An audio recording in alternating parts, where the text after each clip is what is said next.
The arrival of PlayStation 5's second major firmware update, Update 21.02-04 to be precise, introduced a raft of long sought after features for the system, including the addition of vertical trophies and the ability to increase your internal storage by installing an M.2 SSD. Yet, as we near the PlayStation 5's first anniversary, there are still a number of features we'd love to see included in future firmware updates. It's worth mentioning that Sony has already announced that they have a list of interesting, exciting, fantastic ideas for the PlayStation 5's UI, so it's likely that a lot of what we're going to talk about today will eventually make its way over to the console. But until then, from folders to Discord and everything in between, these are 12 PlayStation 5 firmware updates we want to see. This feature was originally written by the wonderful Stephen Tilby over on the Push Square website.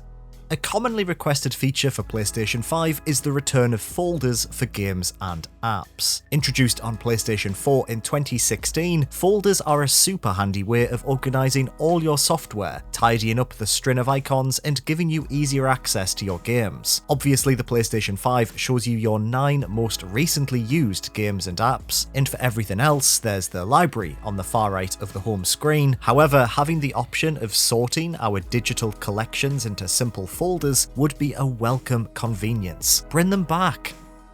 The PlayStation 5's home screen fills your display with a key image of whatever game you have highlighted, and while it does look smart, it means that custom themes aren't currently a thing on Sony's latest console. Starting all the way back on PlayStation 3, we've had access to free and premium themes to furnish our system's front end with static and animated backgrounds, sound effects, music, and icons. Right now, players have to settle for PlayStation 5's default look, but we don't see the harm in letting users customize their experience. Personally, I've been using the Firewatch theme on my PlayStation 4 since 2015, and it's literally the perfect theme. I miss this all the time.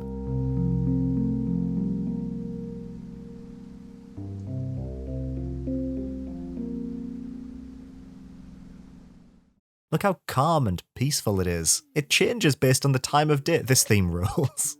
Next up, we have a feature we wanted on PlayStation 4, but it sadly never happened. It's with renewed hope, then, that we bring back the idea of pinning favourite games to the start of the home screen. Similar to folders, the ability to pin or lock specific games and applications would just give us quick access to our favourite, most used stuff. If you use PlayStation Now a lot, for example, wouldn't it be nice to just have it permanently on your home screen instead of potentially having to dig around for it in the library? It just makes sense.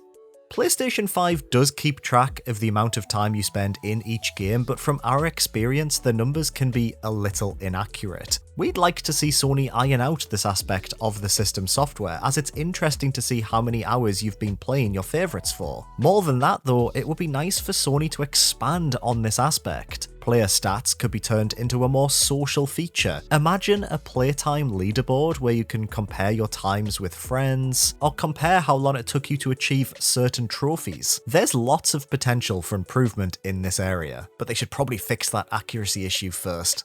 The home screen on PlayStation 5 keeps things very minimal, with a small ribbon of icons taking up a tiny percentage of real estate on your display. While the nice big images for each game look good, especially on a 4K HDR telly, there's absolutely room to squeeze a few more icons onto the main menu. Perhaps Sony could make it an option that you can choose how many games can appear in this line.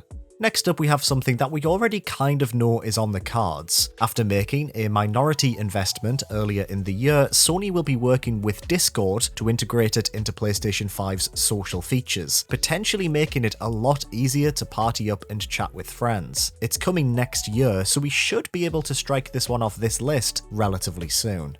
Since the PlayStation 3, Sony has included a basic web browser on each console, but the PlayStation 5 strangely doesn't feature one. Well, it sort of does, letting you load up specific pages related to the system and some games, but there's no way to just boot up the browser and surf the internet like you could on PlayStation 4. It's an odd omission and probably a very easy feature to include in the future. We assume there's some kind of security risk by including it, but on PlayStation 4, it was very useful to search for game guides while playing our favourite games. VRR, or variable refresh rate, essentially eliminates screen tearing when you're playing games. Sometimes the refresh rate of your TV and the game you're running don't align properly, resulting in artifacting and a torn image effect. VRR is a quick fix solution to remedy this, but it's something that isn't supported on PlayStation 5. Not yet. Anyway, Xbox Series X and S do support this functionality, so it would be great if VRR could make its way to Sony's system in the future. Apparently it is coming, but there's no word on when.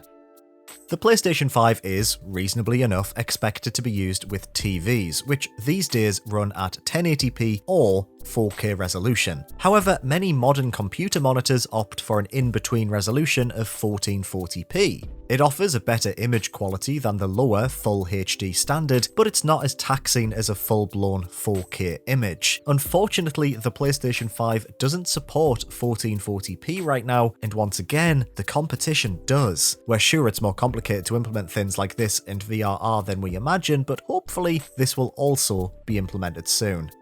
A small but incredibly useful feature included on PlayStation 4 was the ability to look at a game's version history, letting you peruse the patch notes with each update. Bizarrely, on PlayStation 5, you can still check out patch notes for PlayStation 4 games, but not PlayStation 5 games. The functionality is there, we think, it's just been disabled for PlayStation 5 titles for reasons we can't fathom. A bit of an odd decision, this one. An oversight, perhaps? Come on, Sony, this one's easy.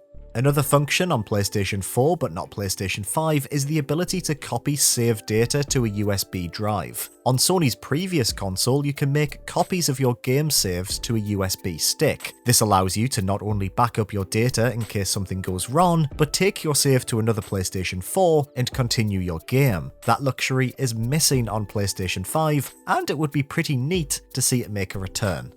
Once again, this is something that's possible on PlayStation 4 but is missing on PlayStation 5. Sort of. If you want to thin out your save data on PlayStation 4, you can go in and delete files individually, giving you granular control over what saves your system keeps in memory. On PlayStation 5 though, your only option when it comes to a PlayStation 5 game's save data is just to delete everything. You can't delve in further and choose which save files to remove, it's all or nothing. The best game to use as an example is Death Stranding, which creates dozens of individual saves while you play instead of overwriting. With Director's Cut on PlayStation 5, you'll have to hold on to all of those outdated and unnecessary files just so you can use the one you actually need. I mean, really, this problem lies with Kojima Productions, but the point remains that this functionality is still missing on PlayStation 5, at least for PlayStation 5 games.